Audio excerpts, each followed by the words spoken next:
Boy,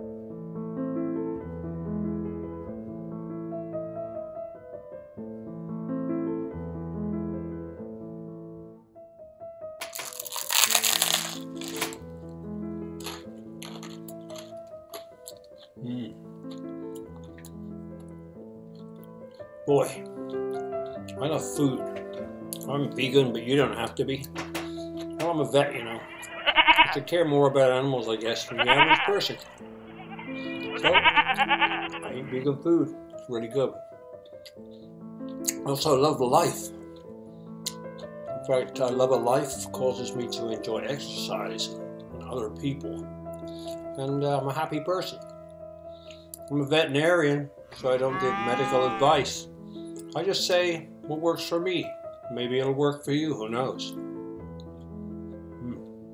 So good. Good morning. Today I want to talk briefly about pain.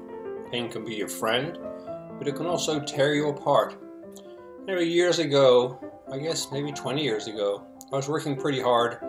I've been to a conference and I slept in a room with another guy. We shared a room and he snored really badly. I mean, at the time I was very stressed.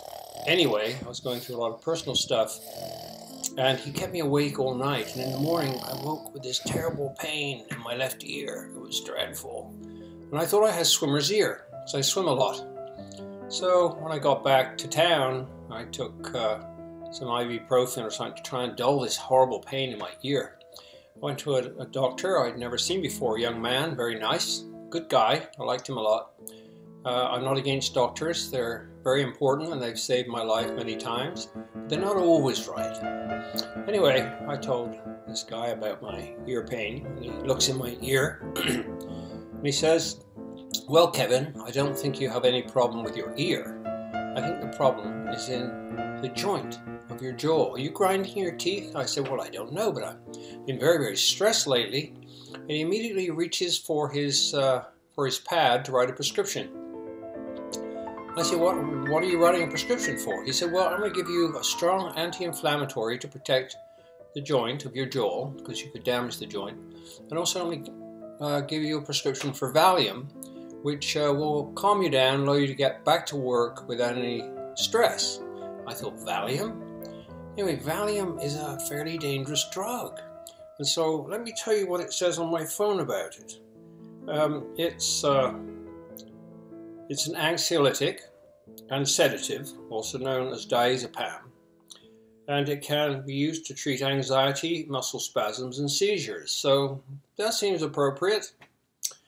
And then I read on, it's a controlled substance, can cause paranoid or suicidal ideation and impair memory, judgment, and coordination.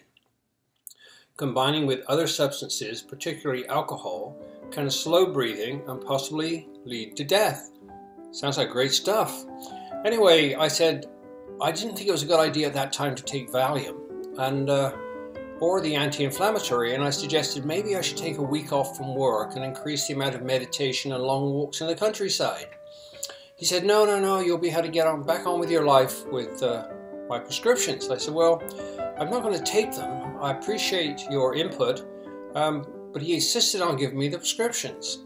So as I told him when I left, I just tore them up and threw them away. I went into work. I worked out how to take a break. I took a break. I increased the amount of meditation. And within about 2 weeks, the jaw pain had completely gone away. So there was a case. I did not follow the doctor's orders. I thought I knew a better approach. I kept away from diazepam, Valium, and fine, all was well. Anyway, another Valium story came along about 10 years later. I'd been to a triathlon training camp in the desert in Tucson. About 5 days in the desert, training hard. I was in my late 60s.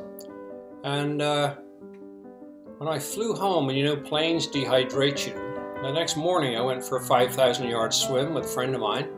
In my late 60s, 5,000 yards, that's about 2.5 miles. About halfway through the swim, the pool starts rocking around. I can't understand why the water isn't slopping out of the pool. Well, clearly my reasoning ability was impaired.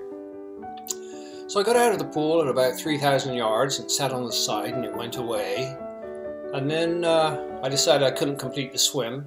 So after that I went over to a coffee shop called Johnny's, which I've been involved with for quite a while. And I sat at my computer. That was a big mistake. As soon as I started working on the computer, I got this terrible vertigo. I couldn't stand up, and then I started having nausea.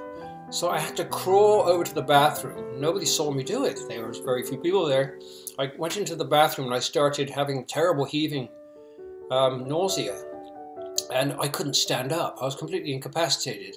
In the end, they had to call an ambulance and take me to Duke. On the way there, they gave me Valium. They said, this will help with your vertigo, which it did. And boy, I was really glad of the Valium. So one time I thought Valium was a bad idea. And another time I was really grateful for it. And this is where I think you have to think things through. Is your nausea due to dehydration, which in this case it turned out that was the case? Is it due to a serious problem with a joint? What's going on? So I say, don't stop taking any painkillers or taking your doctor's advice. I'm saying just think about it first before you take these drugs, because they have very dangerous side effects. So that's what I do. For instance, plantar fasciitis, people often take painkillers for that. I think that's a really bad idea. I think it's actually a nociceptive or warning pain telling you to change the way you move. I think that's also true of iliotibial band syndrome. Whereas I've had pain in my knees that led me to have restorative surgery on my knees, allowing me to run again. And then the pain told me, you need to get this fixed, you really need the help of a surgeon. So that's what I did. But before you take the pills, think about it. That's it, really. So the more in touch you are with your body, the more likely you are to make the right decision, but also find an open-minded doctor who's prepared to think things through. And it's difficult for them because they don't have a lot of time and they're in a bit of a rush. For instance, lower back pain. Oh man, lower back pain. It's easy to get that. I would say 90% of the time that is due to tight psoas muscles. You don't need painkillers. You need to stand up more often and move around if you're sitting at a desk. You need to learn how to lengthen those psoas muscles, hip flexors that allow you to lift your knees. And I suspect that 90% of cases of lower back pain could be eliminated that way. Yeah, that's just my thought. Works for me.